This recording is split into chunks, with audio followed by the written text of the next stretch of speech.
Hello everybody, we're back again this week doing a video. A couple things run over with you before we get started making my next project. Notice my shirt I have on, the Abingdon Farmers Market located in Abingdon, Virginia. That's where I spend most of my Saturdays selling my stuff. And that's where I pick up a lot of my custom orders also. So if you're in the Abingdon, Virginia area, stop by and check out the farmers market. The next thing I have is, this is my 10-year anniversary doing woodworking.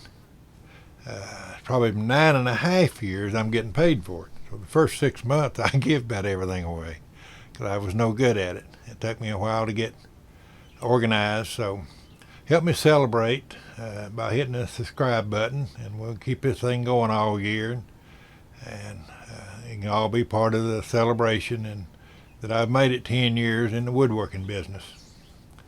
I just want to thank everybody for watching. Be sure and share it. And we're going to be working on a butcher block table. It's going to be called an old timey butcher block. And I'll give you the steps involved in building one of them the way I do. Of course, you know, other people may build it different, but this seems to be working for me. So we're going to get started, and if you got any questions or comments, just list it below and I'll be sure and answer it. Any questions you all might have. All right then, let's get started. As you can see, when I tell people I got a one-man shop, that really is a one-man shop. What I'm doing on this one, it's going to be a butcher block. I've narrowed it down to time I clamp it to be right about 20 inches wide. The shortest pieces on here is 43 inches. The time I square it up on both ends, we're looking at about 42 inches long and 20 inches wide. And I've already measured this, and we're 3 7/8 inches thick.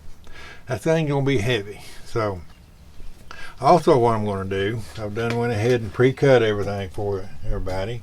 I've run it through my planer, run it through my drum sander. So it's ready to glue up, except for one more little object. You can see I've got lines on these. They're heavy, you can tell when they hit. And this is a surprise. I got 4 pieces of hickory in here. They were in a stack of ash, and I bought it as ash until I picked it up and I realized this is way too heavy to be ash, or it had to be hickory, and that's what it is. And that was a good surprise. What I'm doing now, done got the tops marked, got 4 inches from the ends, then I divided these up equally. And what I'm going to do is pre-drill holes probably 1 inch thick to put these in there so it will look like the dowels go all the way through. Someday I may try that, but from what I understand, it's very difficult to do, but it can be done. I may do that in another video or so. But that's what I'm doing now, is marking, getting them ready. So the dowel on this side will look the same on this side. Like I say, I've already pre-marked everything, except this one on this side.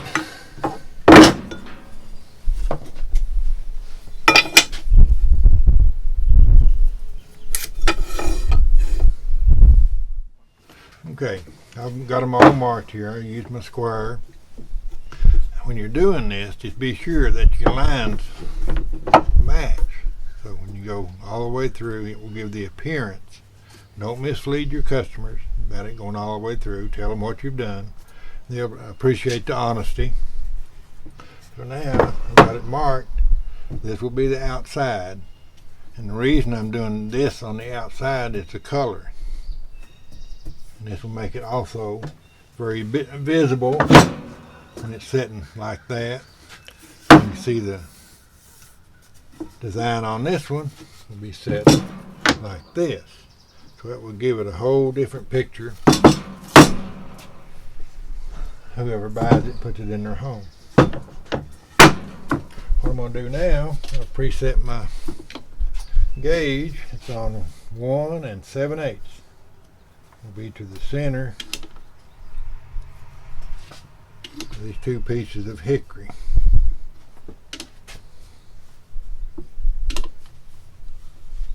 And that's where I will cut my hole for the dowel. And what you need to do is be sure you cut this hole in there before you glue everything together. Because can you imagine trying to hold this thing and put a good straight hole, drill a good straight hole? It'd be really difficult because you're looking at a lot of weight here. And before we go any further, you always try to put odd pieces of wood, odd number of pieces. So it just makes things balance out better. So I've got 7 pieces of small ones, which is curly maple. I've got 4 pieces of oak, and they're a mirror image. So how they're laid up on this side, it's the same way on this side. The center piece is your dividing line. So I've got the hickory, maple, oak, maple, hickory, maple, oak, and back to the centerpiece of maple. Same way on this side. And that keeps everything balanced and looking sharp. What we're going to do now is move over to the drill press and drill these holes. Alright, I went ahead and preset my drill. I told you all it'd be about 1 inch. I'm just guessing at it. Nothing has to be exact because it don't depend on anything.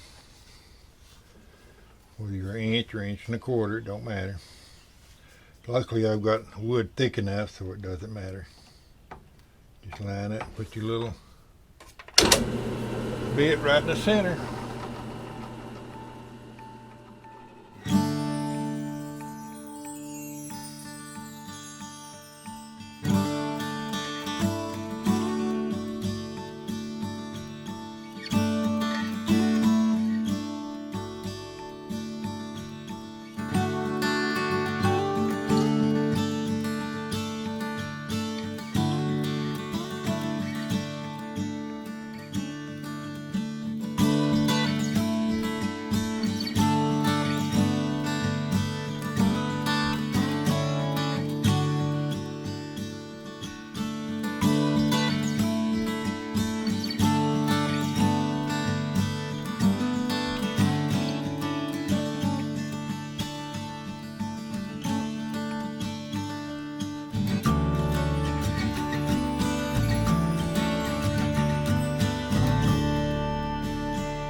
What we're going to do now is glue these up, and I considered very strongly putting biscuits in there, and I changed my mind because of the thin pieces, and it don't hardly give you enough room to put biscuits. You probably could have, but I chose not to.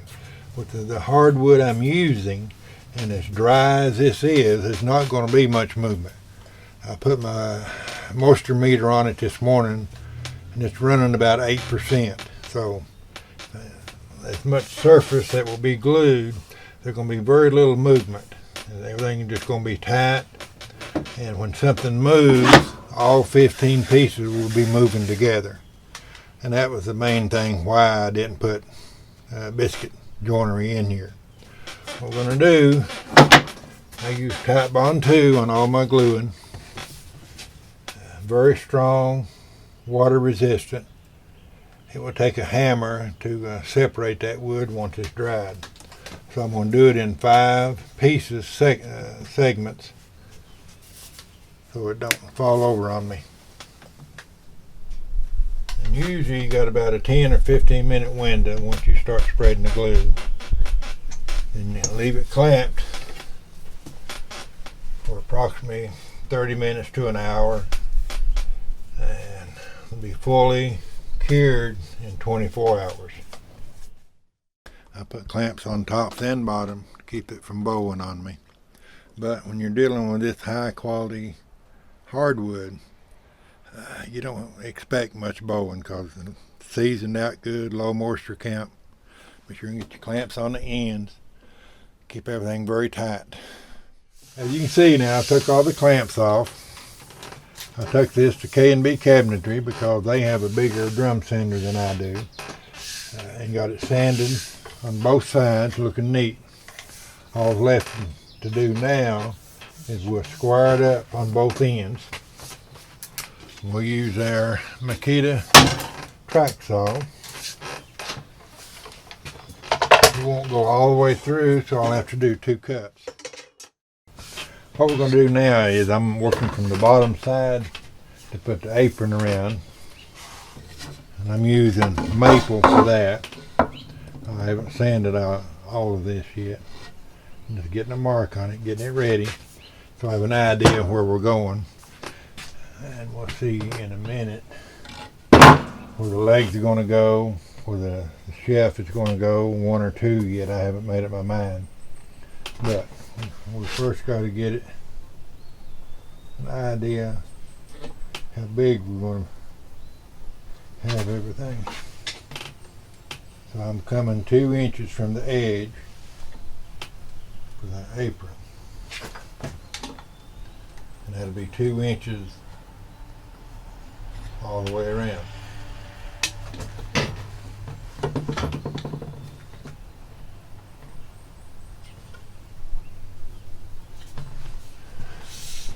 And I'll be setting the wood on this side of the line. Put your some marks down here to make sure you keep everything nice and straight. What we're going to do next, I showed you the maple that we'll be using for the apron. I have these. They're 3 3/8 rough cut, and this is ash by 4 3/8. So, like I say, since I'm building this for myself to sell, I don't have to meet any qualifications or guidelines or on the size. I've already run it through the joiner for the both sides to get a good flat edge in my planer when I go. We'll just do them down to a certain size where they look sharp. And if you notice, I've left some saw marks on here. Depending on how it ends up in the planer, if I get to keep them or not. If you remember how they were before I started putting them through my planer, they're pretty rough looking. I didn't get to save any of the saw marks in order to make sure all of them are the same thickness. Flip them this way. This will be my 4 legs. They'll all match. I got to sand them through my drum sander. And if you notice, this one I didn't take it all the way down because I want to do the final sanding on this part with my hands so I'll know when to stop in order to maintain some character in this wood. I wish all of them had a spot like this in it, but since we don't, we have to go and do with what we have. You seen me cut the aprons out. You seen me cut the legs out, which will be out of ash. The apron's maple, and this is another ash board. This is directly from the sawmill. This come out of Abington. A gentleman had a sawmill down there. I probably bought this 4 or 5 years ago. And he took good care of his wood. You can tell by where he had his sticks when he was drying it. And you don't find wood this wide very often. This is a very, very expensive piece of wood. What we're going to do here, I've ended up with 42 inches long on my butcher block top. So, time I put my legs, and remember now I've cut back 2 inches from the 42 inches, so I'm going to need a shelf at least 38 inches long. And I'm 20 inches wide over there, and I've come back 2 inches. So, I'm going to need at least 16 inches wide for the shelf. And we're looking at right now 19.5 rough cut. So time I cut these, and I'm going to cut them in 40-inch, well, probably 39 inch sections, and that would be an inch longer than I need. And give me room to square it up when I get ready. Then when I come out here, 39 and 39 makes 78. That leaves me right here. And the reason I'm doing that is, see how the live edge curves here? That leaves this section of the wood for a tabletop, Lazy Susan, charcuterie board. That way I can make all the use out of this expensive piece of wood. And also, if you look at this piece of wood in the lumber pile, you wouldn't see the beauty in it. Just from experience alone, I can see those lines. This piece of wood is going to have some really good character in it, and it's going to match up with the tabletop and the legs, so it's all going to blend together when it's all in the finished product. Well, I thought I'd take a few minutes and show you this butcher block tabletop. Some of the detailed work involved in getting the top ready. This was black walnut, red oak, black walnut, and 2 strips of hickory. And as you see, most of the detail work is in this red oak. I've had to fill in all those crevices. And it takes several days and several times of doing the filling in of all of this, because when you put it in, it fills in the crevice, and when it dries, it shrinks. So you got to go back and refill it. You can see all these I filled in, and that's what gives the wood character. Look for this one, and probably in a week or so I'll have it finished, ready for sale. So just keep your eye open and watch for it, and just remember what it looks like today to compare to what it will look like in a week or so. So just give you a heads up to watch for it. Okay, we're back to our piece. We're going to try to get finished up today. Point out a few things. As you can see, I like rubbing on this wood. The wood has such character. Just take a look in the ends. The coloring in this wood, that's what gives it the character. Down here in the oak, it changes colors. Got the streaks in here. And here's more of the oak that changes colors all the way down. And you got a color in here. As you may not see it right now, but as I'm putting a stain on it, you will be able to see on the sides, just as a backup to make sure it has more character. This hickory here on the end has the brown coloring on the sides to give it the extra character that we need.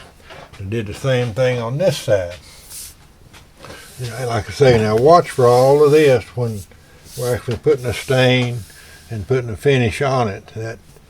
It's just amazing how this wood will take on a life. I mean, that's the fun part for me, doing all of this. That when I do take it to sale at the shows, the people appreciate it and they can see it.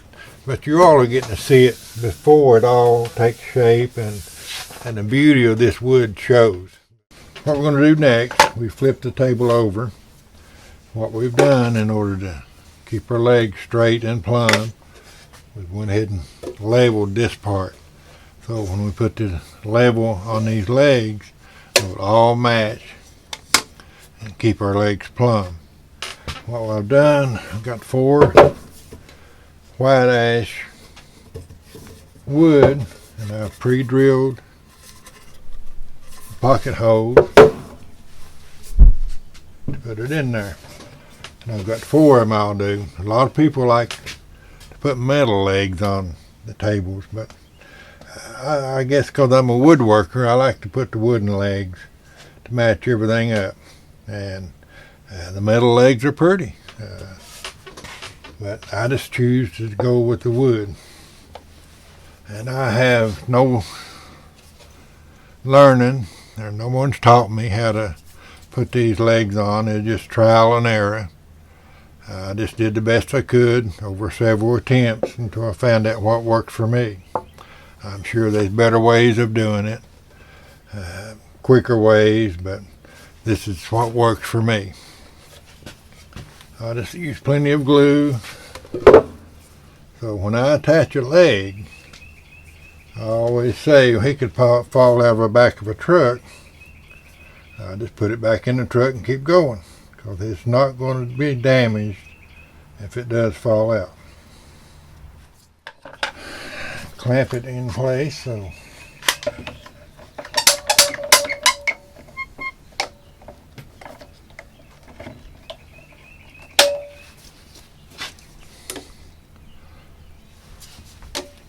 looks very good. Usually if it's leaning one way or the other, then you just put your screw in that side first. That brings everything in alignment. But that's, both sides are looking very good on this one. On this wood, I didn't find the legs that had a lot of character. I had one. And I sanded this one down to a really fine finish. I got up to a 220 on it. And I've put the screws in it, so this part will be showing out to give it character, even though when I put my shelves on it, it won't be in front of this to hide it. But that's a good piece, even though it will be under the shelf on the bottom. It won't create a problem, but it gives it character, and that's what makes these pieces that I build unique. There's not two of them alike.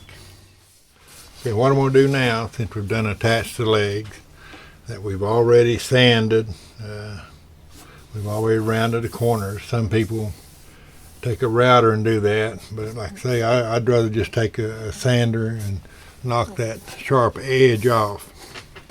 We've already got these sanded up to 220 grit. These are going to be my two shelves.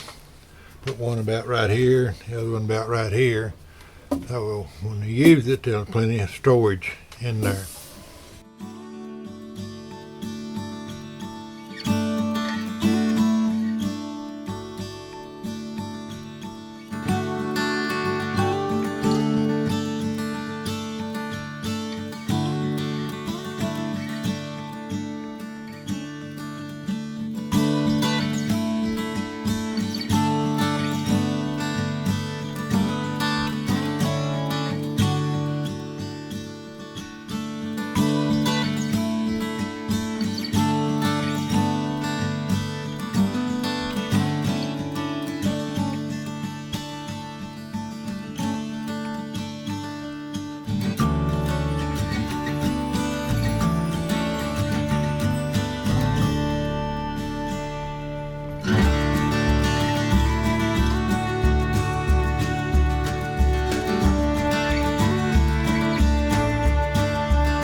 Got it down to where I wanted it. I measured it up. It's like 12 3/4 of an inch from the bottom. And I measured down on this shelf 5 inches. And that will give us right about 12 inches between the two shelves. And that's pretty good. As you can see, I cut it really, really close. And that's what you want, because you don't want any cracks showing. And you always start with any corner you want. You just have to pick one, but only one, and get it level and get it where you want it. Because you can't go bouncing around. You get one in place solid. then it makes everything else much easier. So we'll go ahead and put this one in.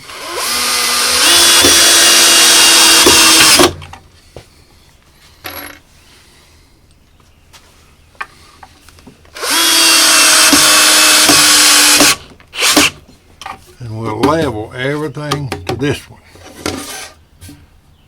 Look at that. That one's right in place.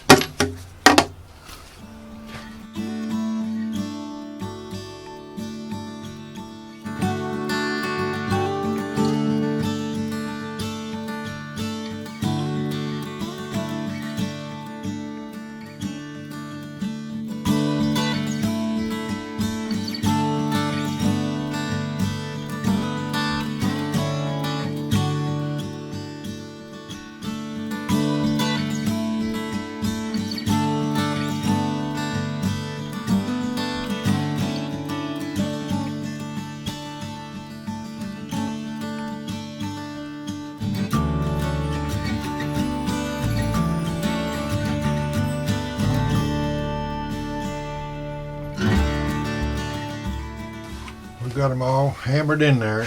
No matter what we're doing, we seem to have fun doing it. So I cut them just a little bit longer than I needed to give it that look of the old-timey way of doing it.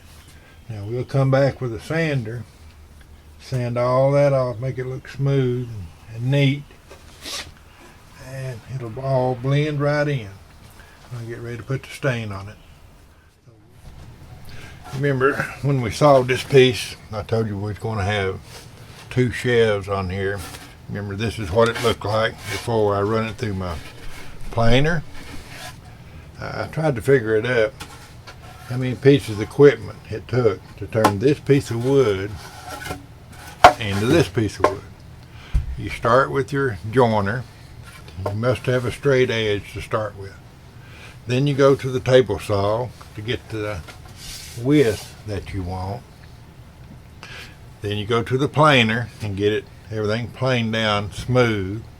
Then you go through the drum sander at a 120 grit sandpaper. Then you come over and use the bandsaw to cut out for your post. And we also did the radial arm saw to cut the end so they're both the same length. Then you do the orbit sander and then a little bit of hand sanding to get it to look like this when you start out with a piece of wood like this.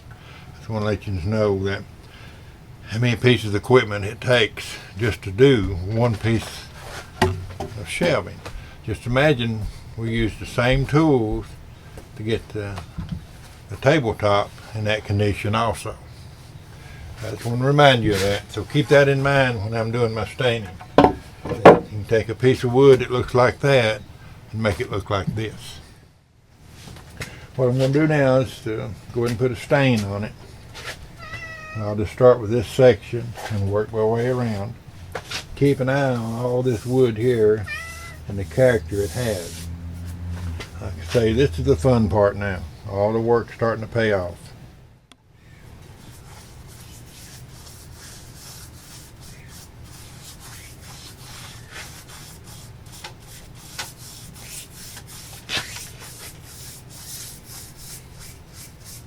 The coloring coming out in the wood. It's going to really look nice when I get it all tied together.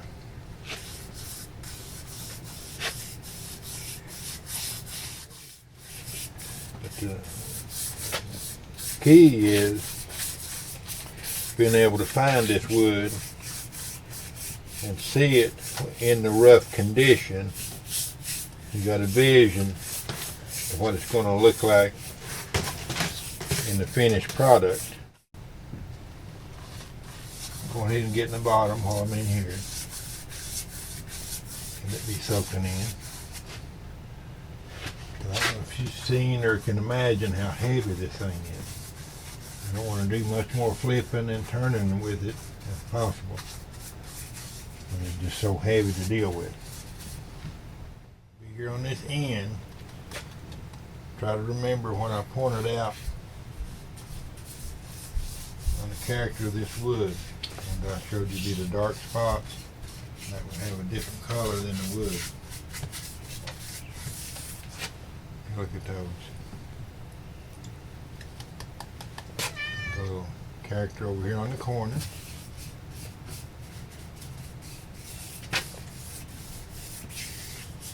Can't wait to get this top flipped over. See how pretty it's going to be. All the different colors of wood, species.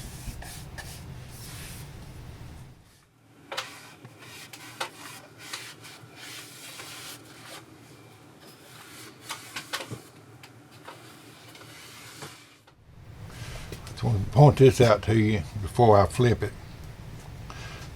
Back up on its legs.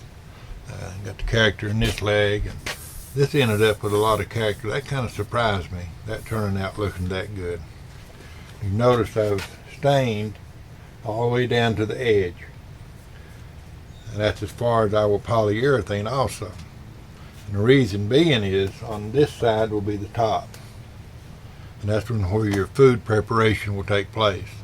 So we don't want your food to come in contact with stain or the polyurethane. So we will put a food safe mineral oil on the top of it. So if you choose to use it as an old-timey butcher block table, you will be safe in doing so. The only thing left I got to do with this one is I'm going to put the stain under this and the top when I get it flipped over. Then I'll have to let it set for about 2 hours to let everything dry good before I put the polyurethane on it. As you can see, I'm using Howard's cutting board oil. I like the liquid better than the paste because the liquid seems to soak in more just down into the grain of the wood. Just watch for the things I pointed out earlier about the character of the wood. See the oak taking shape.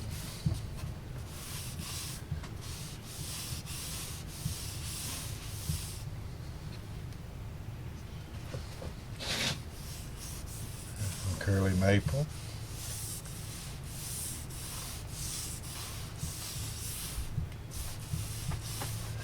Starting to look good.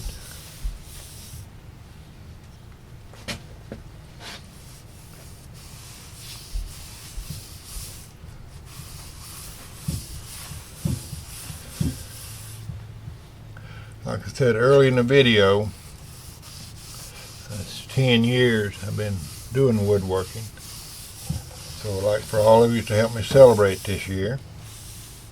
Hope you've enjoyed watching this video. And if you could please subscribe and share it. But I've enjoyed making it. I have. It's been a lot of fun because it's been a new project for me, going with the lighter wood, even though I was tempted to put some black walnut in there. I resisted the temptation and stuck with my original thoughts. And it's a very pretty butcher block tabletop. It'll look good in anyone's home. Like I say, if you have any comments, post them below. Be sure to subscribe. And I sure thank you for watching to the end of the video. Just give me an email. It'll be posted at the bottom. Anything I can do to answer any questions. And thank you for watching.